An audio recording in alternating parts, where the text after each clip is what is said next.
তুমি কি এটা শুনে একটু বেটার ফিল করছো? ইয়েস।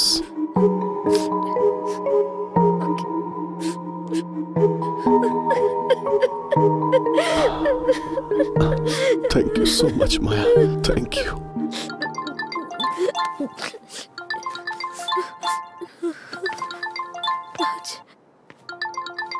হ্যাঁ মায়া, একটা কথা জিজ্ঞাসা করতে পারি? বলো না মায়া। ওনাদের মেয়ে হয়ে থাকার জন্য বললে, কিন্তু তুমি কি তোমার ওয়াইফকে চাও না? I am not ready for that নাও।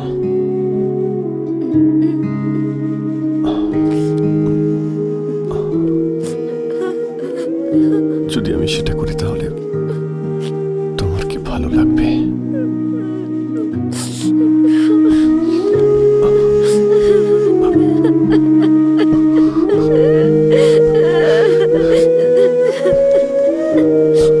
আর মাত্র 2 সপ্তাহ, সব ঠিক হতে আমরা এখান থেকে চলে যাব।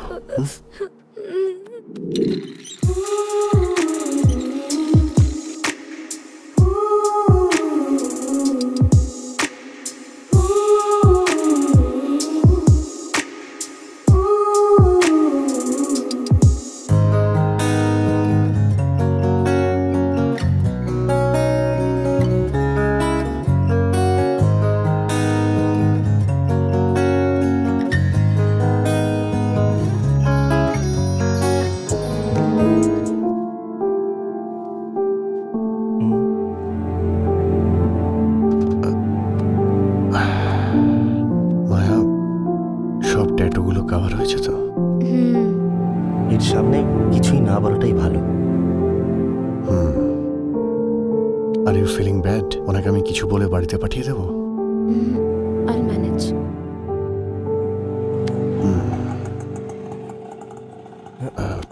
মনে হচ্ছে ওরা চলে এসেছে। মায়া, নোজ রিং।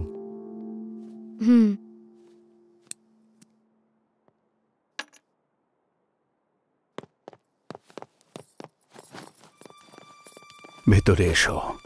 আরে নমস্কার আঙ্কেল, আসুন আসুন। কি এনেছেন? আম নিয়ে এসেছি বাবা। আরে শুধু আম এনেছেন? আমি ভাবলাম আঙুরও নিয়ে এসছেন। মাসি চলো উপরে চলুন, উপরে চলুন। হ্যাঁ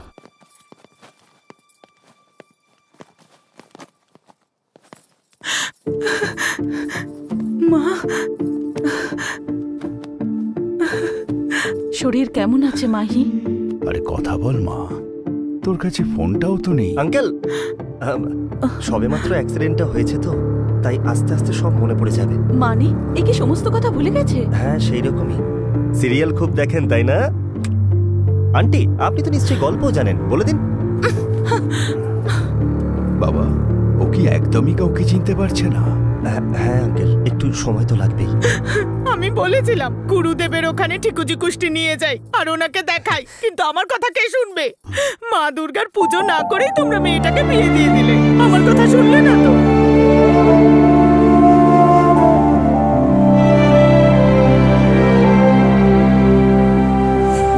এখন ভুগছো তো? দেখো দেখো মেয়েটার অবস্থা। মারি, আমাকে তুই চিনতে পেরেছিস?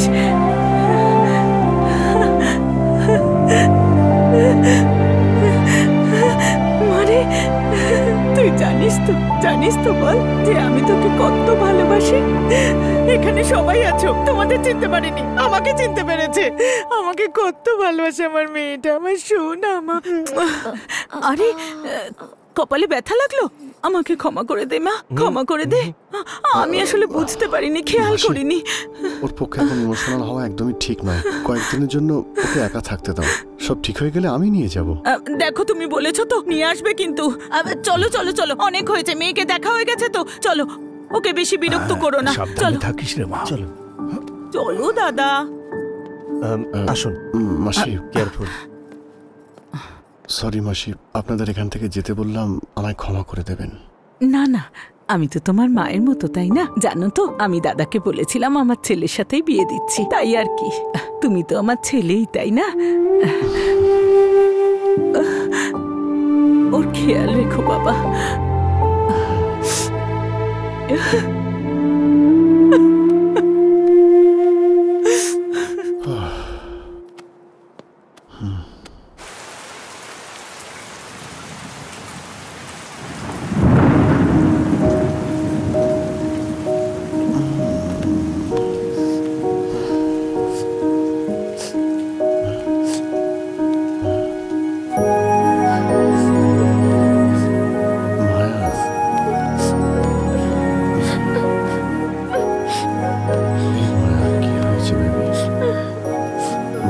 যাওয়াটা খুব দরকার বুঝে।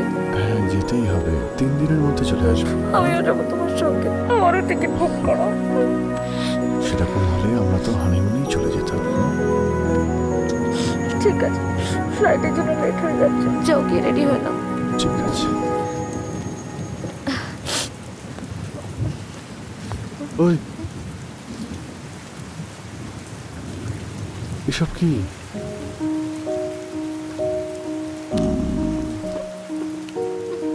আচ্ছা, এবার তুমি আমায় বারণ করতে পারবে না, আমি তোমাকে ড্রপ করতে এয়ারপোর্ট পর্যন্ত যাব। ক্ষমা করো তুমি, দয়া করে আর ড্রাইভিং এর কথা বলো না। ইয়েস, আমি আবার না বলবো আই মিস ইউ না baby. I miss you too, Raj baby.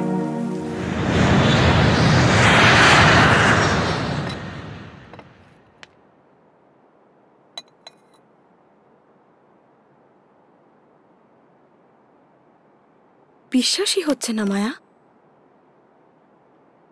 তোর শরীর ঠিক আছে তো? Much better. আমার তো মনে হচ্ছে আমি কোনো অচেনা মানুষের সাথে কথা বলছি।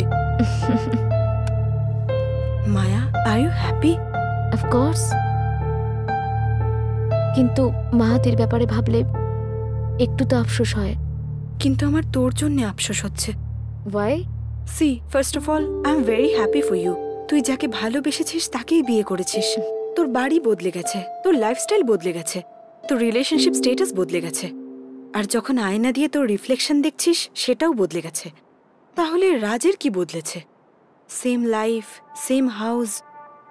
ও যখনই বাড়ি ফেরে নিজের ওয়াইফের মুখটাই তো দেখতে পায়। কি বলতে চাইছিস তুই? তুইও রোজ সকালে উঠে মাহাতির মুখটাই দেখতে পাস। ও যখন কিসও করে মাহাতি কি করছে, কিন্তু তুই যেটা ডিজার্ভ করিস সেটা তুই কবে পাবি? ঠিক আছে, তুই যেটা বলছিস সেটা যদি সত্যি হয় তাতেও আমার কোনো প্রবলেম নেই। লেট ইট বি না, মাহাতিকেই ভালোবাসতে দে। মায়া, তুই এত বদলে গেছিস। আমার লাইফ তোর মতো নর্মাল নয় রে। আমি তো এটাও জানি না আমার মা বাবাকে। অরফানেজে বড় হয়েছি আমি, আর যতদূর রাজের কথা, তো 9 বছর ধরে ওকে ভালোবাসি। ওর কিছু হলে আমিও শেষ হয়ে যাব। ভাগ্য ভালো ছিল যে আমার অ্যাক্সিডেন্ট হয়েছিল, ভগবান আমাকে সেকেন্ড চান্স দিয়েছে। মাহাতিকে ভালোবাসে তাই না? চ্যালেঞ্জ অ্যাকসেপ্টেড, আমিই মাহাতি হয়ে গেলাম। নিজেকে বদলে ফেললে যদি ভালোবাসা পাওয়া যায়, তাতে সমস্যাটা কোথায় বলতো? সরি রে, বলছিলাম তুই বদলে গেছিস। তুই একদম বদলাসনি, সেই জেদ এখনো আছে তোর মধ্যে। কফি খা।